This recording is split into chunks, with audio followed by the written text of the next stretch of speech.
سيهايها وزيرك وزارة مالية حكومة فدرالك Somaliya Cabdiraxmaan Ducaale Beele ayaa kuna looga hadlayay arrimaha dinacafinta Soomaaliya waxa uu la qaatay xubnaha ururka Jaamacadda carabta kulanka oo u qabsoomay qaab fogaan arag ah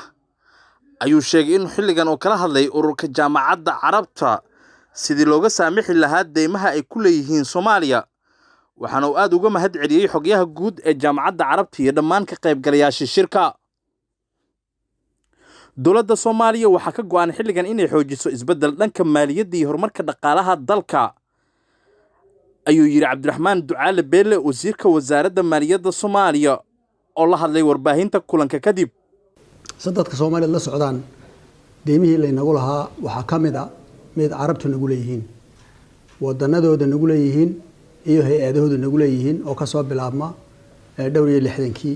ilaa 90nadii marka maanta waxaan isugu yeedhnay anagoo kuwa kale oo dhan soo dhameynay waanigi idinka waramay baananka African Development Bank World Bank iyo IMF inaan hore ula hadalay inaan qaraar isla gaadhnay inay deymaha intoodii badnay dhaafeen wixii kalena la habeeyay qoladii kale ee naadiga Paris looranayay iyagana waa tan idinka waramay inay wax badan dhaafeen wixii kalena habeeyeen marka imika waxay noqotay waqtigii la sheekaysan lahaa carabta ee loo idinku tiini daayeen iyagu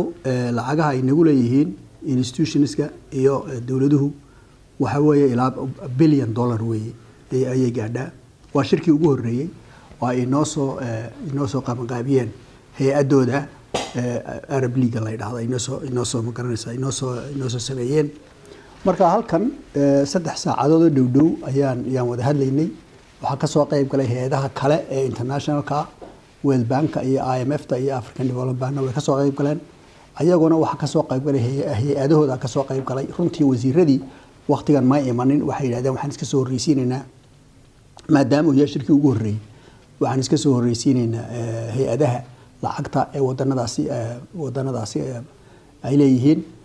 si fiican baan iskula la faguray waxay nagu lahaayeen wixii dal waliba nagu lahaa iyo habkii ay u dhaafi lahaayeen anagu xagga yaga waxaan leenahay waxa weeyaan waxaad sameeynaysan wax ka wanaagsan waxa adduunyada kala sameysay leena waxyaalo fara badan ayaa inaga dhaxeeya waxay sameeyeen waxa weeye waxa IMF sameysay waxa weeye waxa World Bank sameeyay waxa weeye idinku wax ka wanaagsan baa idinka rabaa marka si fiican bay u hadleen si fiican bay u qadarin u siiyeen sida ay Soomaaliya uga soo kabanayso dhibaatooyinkii mahad mutawakkil Honkebel TV Muqdisho